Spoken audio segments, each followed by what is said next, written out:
Johnstone, but most people know me as BJ, and I'm going to be doing a demonstration of REST services in Jade.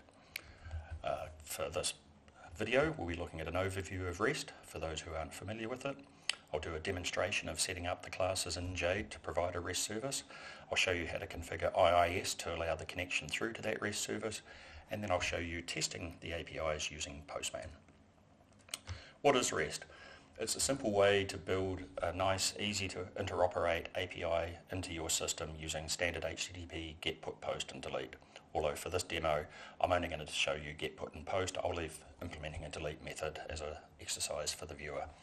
Each request is completely independent and stands on its own, so there's no concept of state. It's a stateless interface. It works across multiple different platforms and languages.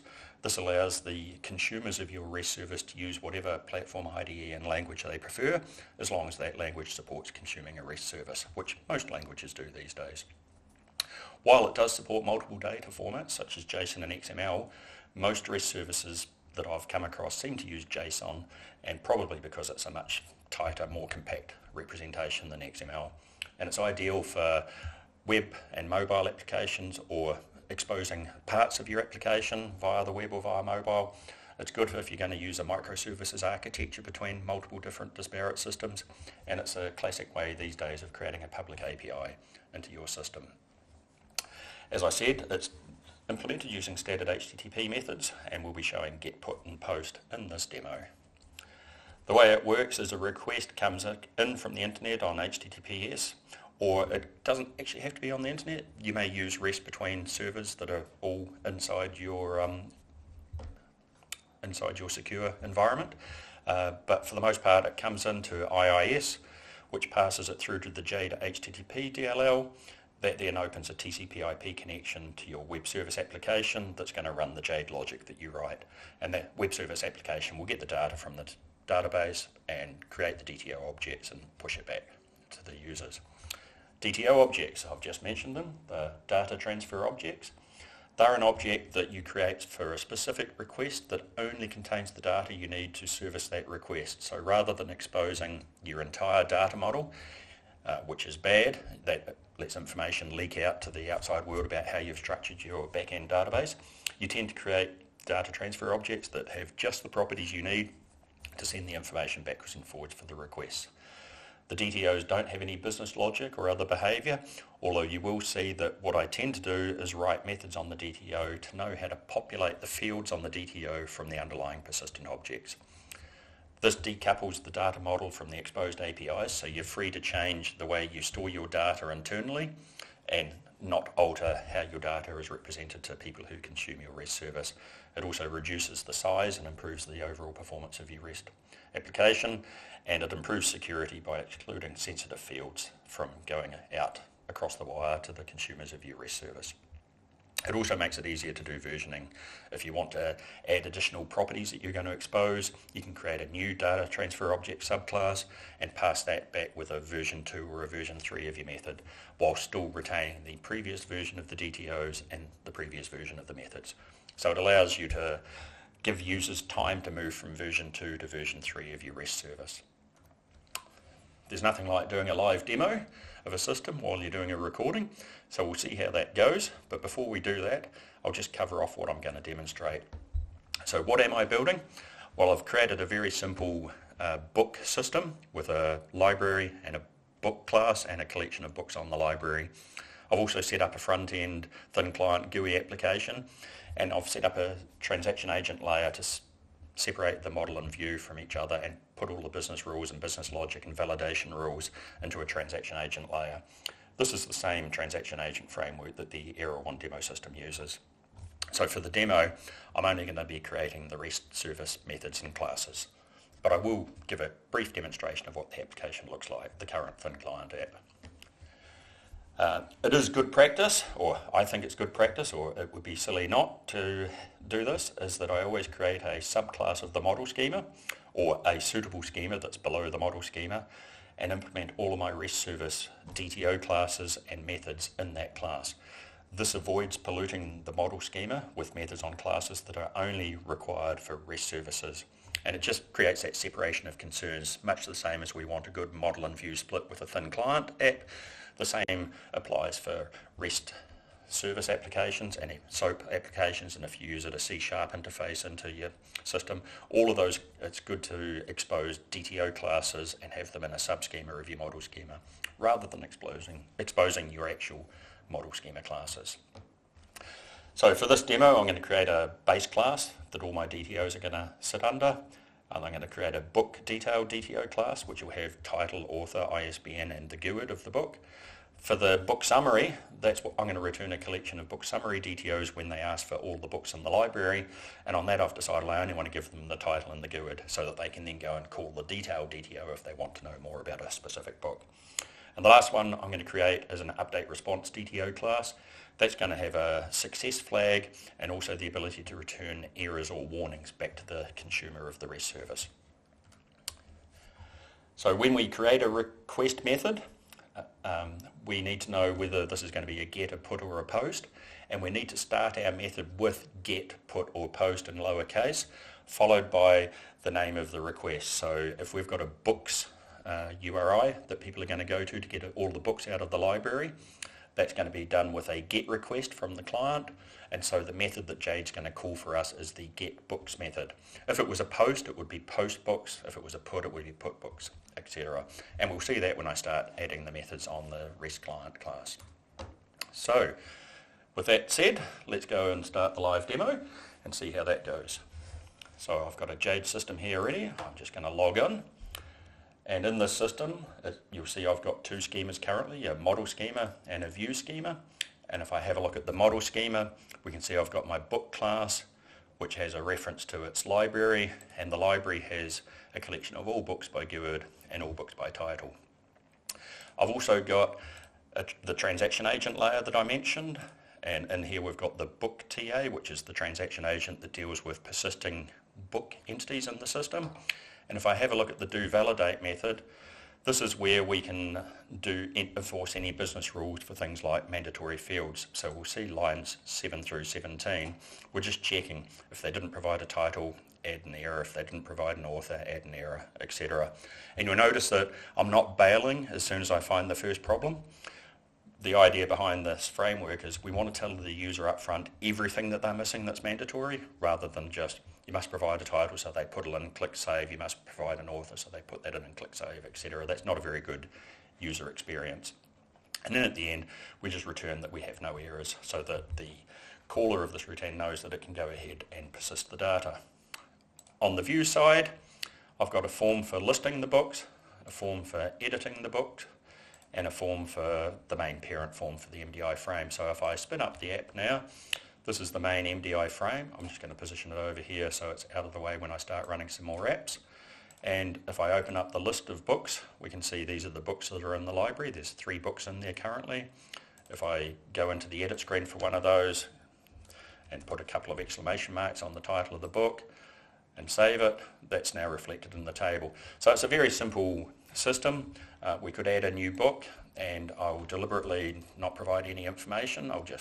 I made some changes to enable the save button. When I click save, we can see it's now telling us all of the things that we must provide that are mandatory, so title, author, and ISBN. If I fill in one of those, so I'll put my name in as the author of the book, when I hit save now, we're down to 2 things, but it's still telling us everything that we're missing regardless of where it is in the validation routine. So that's the simple system that we're going to do.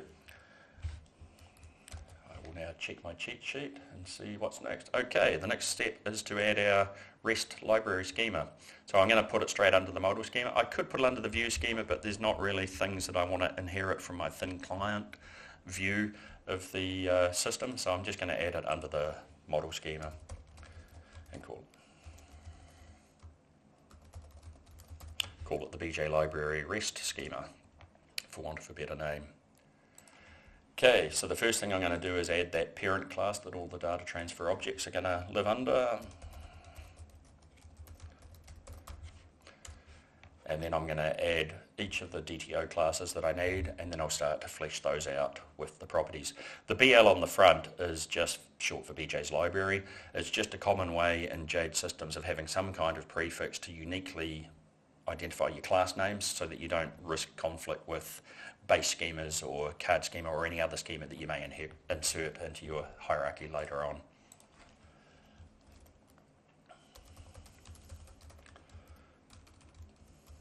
So we need a book detail DTO, a book summary DTO,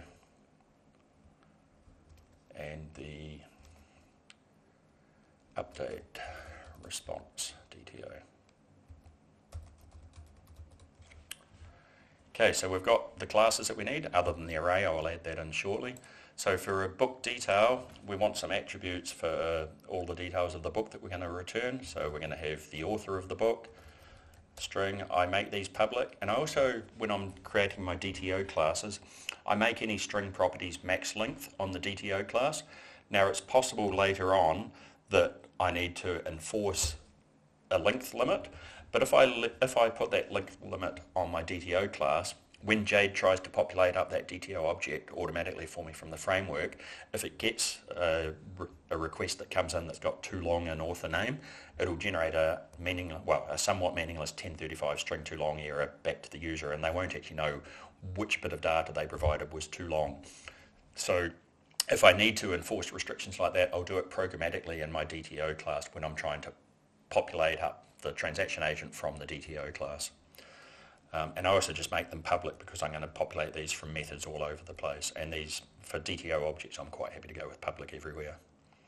So author, ISBN, GUID, which is the way I uniquely identify any objects that are in the system, and I'll explain that very shortly, and title. So one of the other things I do to avoid leaking information out to users of the REST service is, if I go back to my model schema and have a look at my top level abstract class that everything comes off, we've got there a GUID property. So in the onCreate method, I create a new GUID for every object automatically when it's created. And that GUID is what I pass out in the REST services. So if users want to get the details for a book, they give me the GUID of the book. I could have just used the object ID or the OID, but then I'm leaking information about what class number and OID in my system that represents that book, and that could be useful information for people who want to do nefarious use of my REST service. So by passing them a GUID, it doesn't leak any information about the structure of my underlying Jade database to the users. And I will fix up my spelling error on that class. So we've got author, GUID, ISBN and title. The book summary, we're just going to have the author and the GUID, so I'll add those attributes now. The title of type string, again max length, and GUID. And then for the update response DTO, I want a success attribute of type boolean so that they know that it succeeded. And then I also want to be able to return to them any of those error messages that the transaction agent framework returned to the thin client, such as missing, you must provide an author, you must provide a title. So we'll have an all errors of type string array. And the framework also deals with warnings where the save was allowed to happen, but with warnings back to the user. Okay, so we've now got our DTO classes with all the properties we want on them. The getBooks method is going to return an array of these book summary DTOs, so I need to add that as a subclass of object array, and we'll call it book summary DTO array, and put in the membership. So that's that done. The last thing we need to do is what I mentioned that I was going to put on here was methods to populate these DTOs from the underlying persistent object. In our framework, or the Error1 framework, our transaction agents already have this concept, and the method's called populate from object. So I'm going to use the same naming convention in this method. It's going to take in the book that we want to populate from, and it's going to be an updating method, and it's not going to be protected because I'm going to call this from within my REST service methods. And this is literally just going to copy the equivalent properties from that persistent book object to the DTO. So self.author : pbook.author, and same for all the other properties.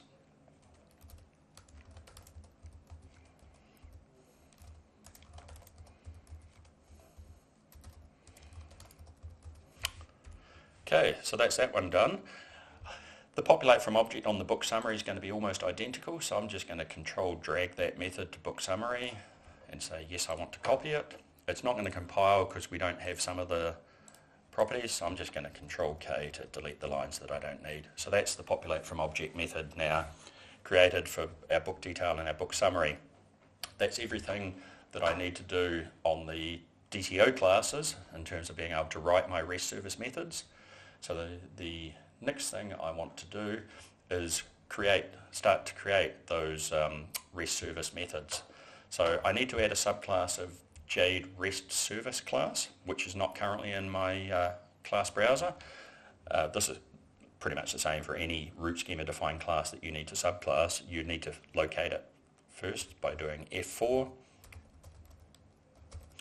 to find the Jade REST service class, and then I'm going to add my DL book REST service class.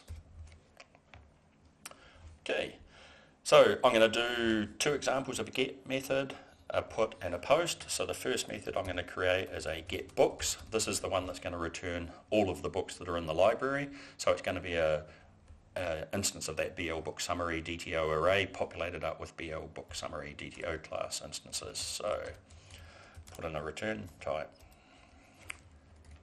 of book summary DTO, and we'll need some local variables. We'll need the books that we're going to return of that BL book summary DTO array. We'll need the DTOs that we're going to create for each book in the library, and we'll need a book variable to iterate all the books in the library. So I'm going to create the transient array that we're going to return. Now normally I try when I'm coding, as soon as I do a create transient, I normally go in and put in an epilogue and put in a delete statement for the object I've just created to avoid transient leaks. But that's going to be problematic with a REST service method, because the last thing I'm going to do before the method end is return that collection of books. So if I left that epilogue there to delete the books, when Jade goes to spin that books collection to create the JSON return string, it's going to get an error 4 because I've already deleted it. So I can't have an epilogue delete. Does that mean I've got a transient leak now in this method? No. Because Jade knows that it needs these transients in order to do the return, it keeps track of them for me, and any transients that we've returned from a web service REST service method, Jade will automatically delete those for us when it has finished processing the response back to the user. So I don't need to worry about the transient leak. Now I need to go through all of the books in the library. So on app I've got a my library, and I've got two collections that I can choose from, all books by keyword or books by title. I want to give the users the books in title order, so I'm going to use that collection. And for each book in the library, I want to create a book DTO, populate it up from that persistent book, and add it to the collection of books that we're going to return. So create the book DTO transient, populate from object from the book that we just iterated to, and then add it to the books collection.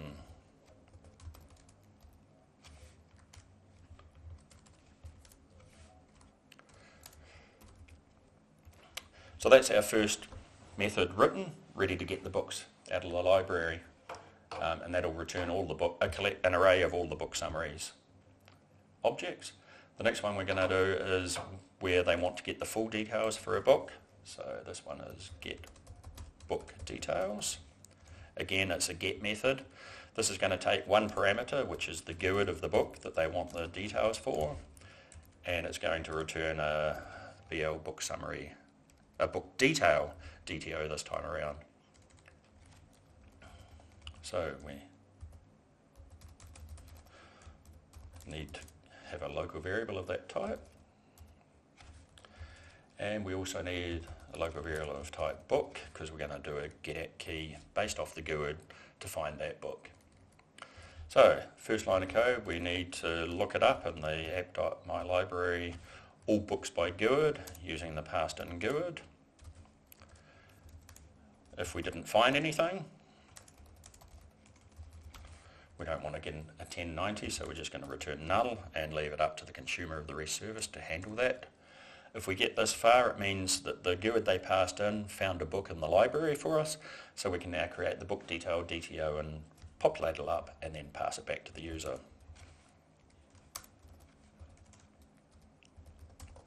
We'll populate it from the book that we found, and then we'll return the book detail DTO. And again, this is a transient object that I don't want to delete in my epilogue because Jade needs it in order to send the response back. Okay, so we've got our two get methods. The next one I'm going to do is the put method for updating an existing book. So put is used for updating an existing resource in your system. Post is normally used for adding a new one into your system. You don't have to do it that way in Jade. You could use post for everything or put for everything, and Jade won't care, but consumers of your REST service might care that you're not following the normal naming conventions. So put update book, and given that this is a demo of not me coding, I'll just paste that from my clipboard.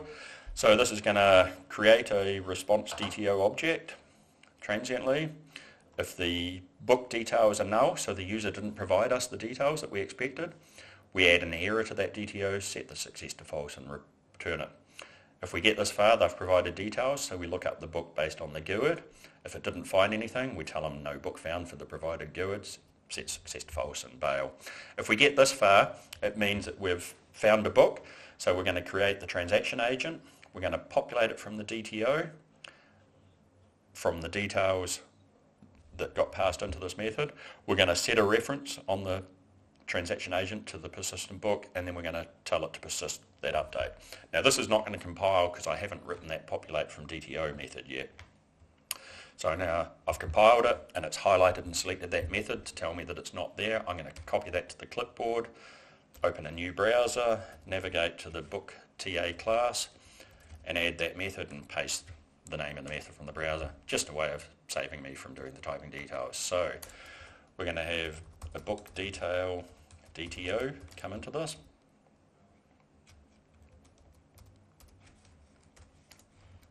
And again, it's going to be updating. And this is going to be basically the inverse of the populate from object method that we wrote on the DTO. So self.author : equals the book details author, and same for the other ones.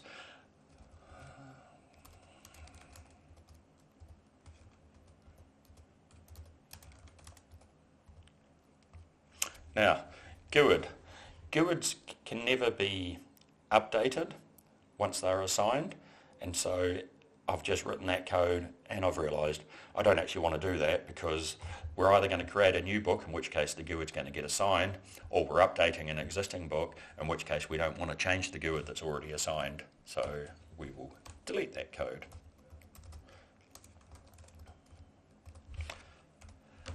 Excellent, so that's our populate from DTO. I'm now going to Control F4 and go back to the method I was on previously, so that's why I opened a new class browser so I didn't lose my context.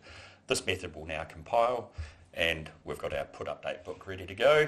The last method is going to be the one for adding a new book, and that's going to be a post method, and it's going to be post add book was the name I came up with. It's really up to you what your naming convention is. So post add book. And again, I've got this in my clipboard, so I don't have to type it. So this is very similar to the put add book. It expects a book detail DTO as a parameter. It raises an error if you don't provide any details. And then it doesn't do a lookup of a book and say it can't find it. This is creating a new book. So we're creating the book TA, we're populating it from the DTO, and this time we're not assigning a persistent object reference because we don't have one. This is adding a new book to the library. And this one will compile because we've already written that populate from DTO method. So I'm going to compile that. So that's our put, post, and two get methods now written. So that's everything we need to do from a Jade perspective in terms of modeling classes and methods. The last thing we need is a REST service application to be created. So I'm going to go to my application browser and add a new application, and I'm going to call it BJ Library Service because it's a web service. And for the application type, I'm going to go for REST services with the GUI. For production, you frequently do REST services non-GUI because you don't need the overhead of having a GUI application. But for this demo, I want to have the web service monitor visible so you can see the request coming into that as I'm doing the testing later on.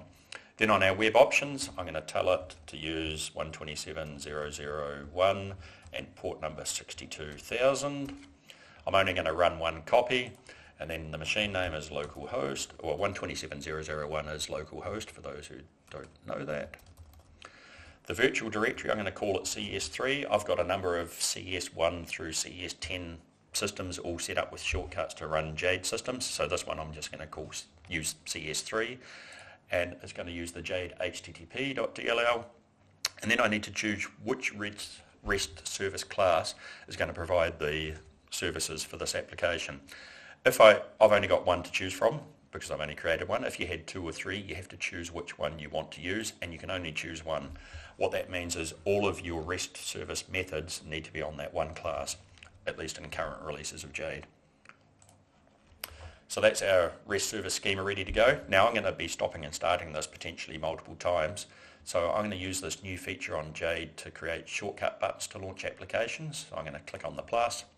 I'm going to choose the REST schema, and I'm going to choose the library service app, and for the caption I'm going to call it REST app. Okay, so now when I want to launch it, I can just hit that REST app button and it will launch the application for me. Okay, so that's everything I need to do on the Jade side of things. Now I need to configure up my IIS virtual directory. So I need to launch IIS, and I need to launch that in admin mode. So the screen's going to go blank on the recording while I authorize that. Okay, so this is IIS, where we're going to configure up an application pool specifically for this web service, and then I'm going to add a new website under the default website. So the application pool, I'm going to call it CS3. For the .NET CLA version, I'm going to go for no managed code, and for the pipeline mode, I'm going to go for classic. And I'm just going to leave start application pool immediately ticked because it can start as soon as I click OK. So that's our application pool defined. That's all we have to do on this tab. The next one is the default website. So I'm going to add an application below in my default website. The alias I'm going to call is CS3 again, just for consistency. It currently defaults to the default app pool, but I'm going to select that one that I specifically created, CS3. And then the physical path, I need to point that to the bin directory that's got the directory that's got the jadehttp.dll in it. For my example, I'm going to just point it at the bin directory where that's already done. When you set this up for real, or our operations group, they'll just put a jadehttp.dll out on the web server host that's outside your DMZ. So I'm just going to navigate to where I've got that installed. So all my systems on my laptop are under Jade Systems. There's my CS3 folder, and there's the bin folder that's got the jadehttp.dll. So that's my website set up. Now I need to do some work with the handler mappings in order to make this work for Jade. So I'm going to double click on handler mappings, and then there's 2 that I want to do modifications to, cgi.exe and isap.dll. So I want to edit feature permissions for the CGI and make sure read and execute are both ticked, read script and execute are ticked. Now because I've run through this a couple of times practicing before recording the video, execute's already ticked by default. It doesn't always get ticked by default. Just make sure all 3 of those are ticked. And then for the isap.dll, I want to right click and edit the configuration, and I just want to point it at the executable or that we use, and in this case it's the jadehttp.dll. So I'll click the ... A trap for young players. IIS will remember the last directory you worked with. So last time I used IIS, it was on CS3, but a previous time I was on the CS2 bin folder. Just make sure that's pointing to the bin folder of the system that you're wanting it to point to, that it hasn't defaulted to some other bin that happens to have a jadehttp.dll in it. And then I'm going to select the jadehttp.dll and go OK and yes on the warning message. So that's my IIS virtual directory now set up, ready to have my REST service consumer come in and consume my REST service app. So I'll minimize that and spin up the REST app now. and then I'll minimize my IDE so that we've got the running application there, so that when I get to do the put to update a book, an existing book, and post to add new ones, you'll see entries start to appear in here. And this is the web service monitor, so when a request comes in, you'll see messages appearing in here as I'm doing things. So let's test out the connectivity by grabbing the URL, copy it to my clipboard, and I'll spin up a browser. I'll use Microsoft Edge for want of a better browser, and I will paste in the URL. So the URL that I'm going to is HTTP, because I didn't do secure, mainly because I didn't want to muck around with certificates. 127.0.0.1 is localhost, so it's going to connect to my machine.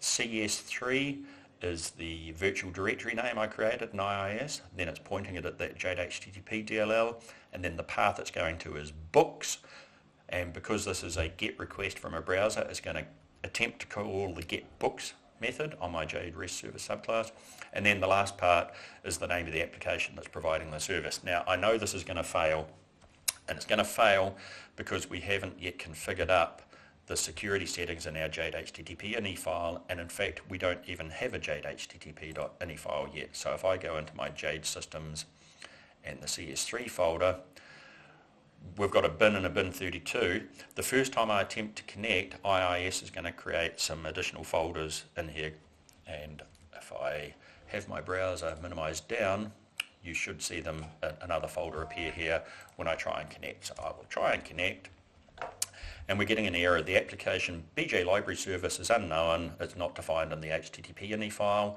and you'll notice here this new bin_jadehttp folder has been created by the jadehttp.dll, and if I open that, there's an ini folder, and if I open that, there's a jadehttp.ini.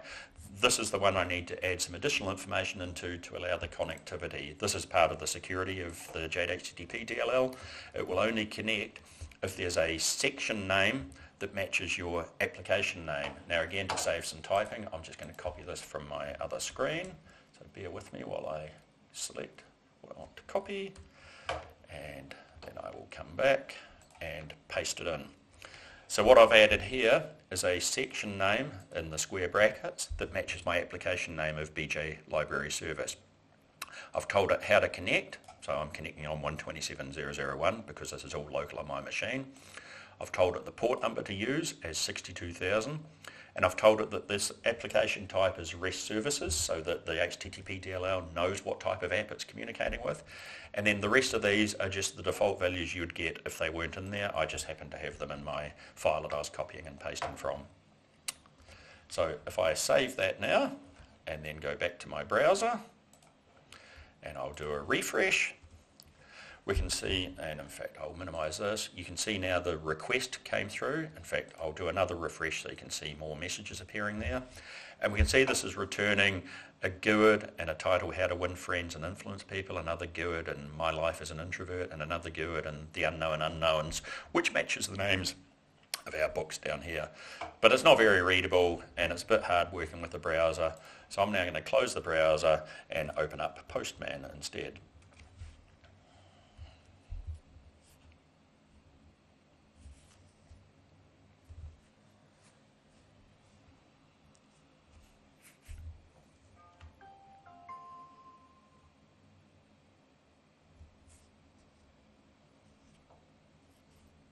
I probably should have had this running so it didn't take this time to start up. There we go. So in here I've got 5 examples of some web service requests. So this first one is going to call the books URL on 127.0.0.1 on the CS3 folder, and if I hit send on that, we can see on the lower half of the screen a much nicer representation. So it's put out the GUID and the title, and it's put it into a structure that's much easier to read. So we can see it's the same book titles as we have. Now on the next one, this GET is calling the book details URL this time, and then the next thing is the encoded version of the GUID, and so I'm asking for the book details for a specific GUID, and assuming I've configured this all up correctly and used the same GUIDs, on the lower half of the screen we can see now we're getting the full details. This time we're getting the author, and as well as the ISBN and the GUID and the title that we got from the get books.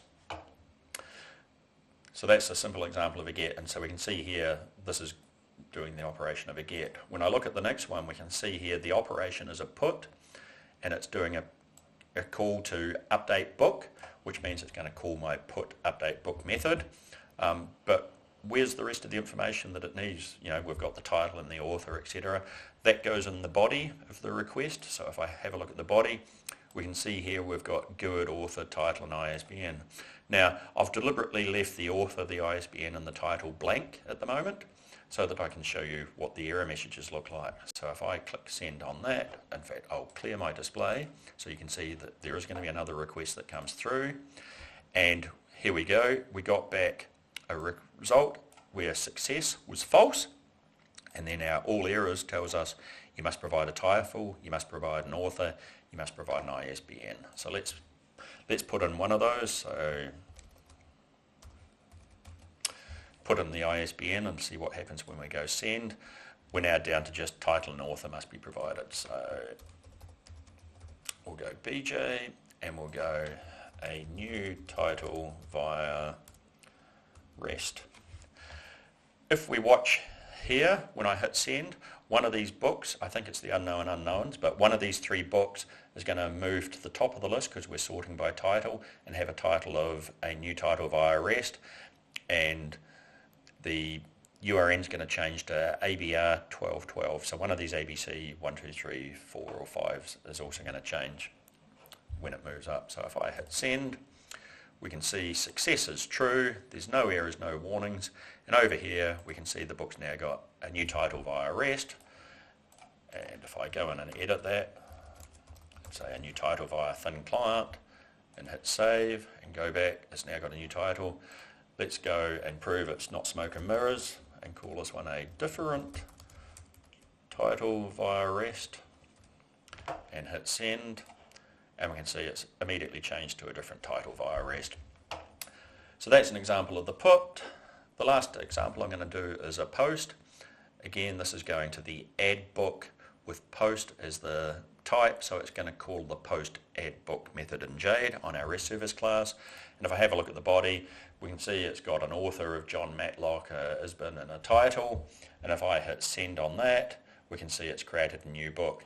Now, I don't have any logic in my system to prevent you adding the same book multiple times, so if I just click send a few more times, we can see there every one of those sends has done a post and added a new book into the system. And again, on the post, if we have a body that's missing anything, so let's put in the ISBN but leave author and title out, that's also going to get told you must provide a title and you must provide an author. Now, neither of my DTO classes did anything to validate this input. It was relying on the existing TA framework to provide those errors back to our system. The last thing I'm going to do is show you how you can debug. So if I go back to my post add book, because that's what we're on, and I press F5 to put a breakpoint. Now, when I launched that app, I didn't run it under debug, but a new feature that a lot of people aren't aware of is you can right click on your user interrupt, go to the app and attach the debugger to the already running app. So now when I do a send to post this information, we should see the debugger come to the front. So when I click send, here we go. So we're on the first line of post add book, and then the rest of the messages are the framework messages, but the one that's of interest to me most is the process request method. If I have a look at the parameters into this, you can see on http.in we've got the author, the ISBN and the title, so that's our parameters. The query string is BJ Library Service, that's the app that's going to provide the functionality. The path in has /addbook, and the method type is post. So it's going to combine this post from the method type to the add book path, and it's going to call post add book method, which is the method we see right here at the top. Now, if I have a look at this method, at this BL book details, I'm going to select it and inspect it in the inspector. I don't have to deal with the complexity of the JSON string because Jade's already copied all the parameters for me.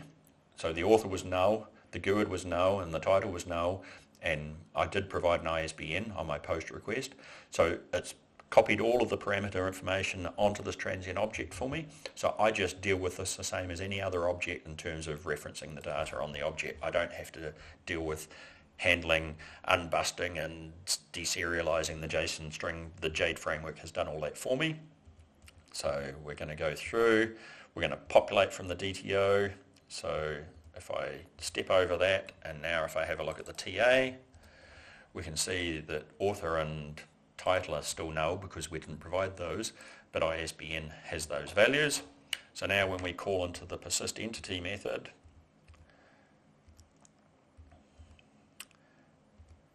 it's going to eventually get to the point where it's going to call that doValidate method, and this is the one where we had those methods that are enforcing that you have to provide titles, etc. So if we step over this code, we can see it's adding the error. It's adding the error on the TA, which is what would happen with the thin client as well. And if I step over all of these, we can see that it's going to return false to say it couldn't complete the update.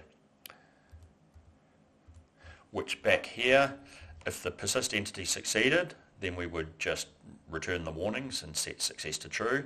But because the framework of transaction agent returned a false that it didn't succeed, we're dropping into the code where we set success to false, and then we copy all the errors from the TA. And if I have a look at all errors on the TA, we can see it's you must provide a title and you must provide an author.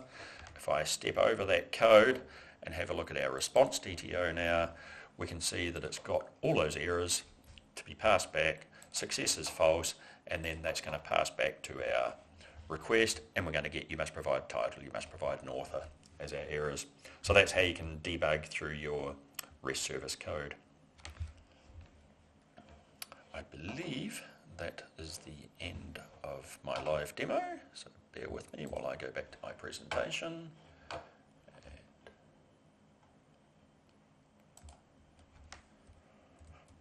Yep, indeed, that was the last slide.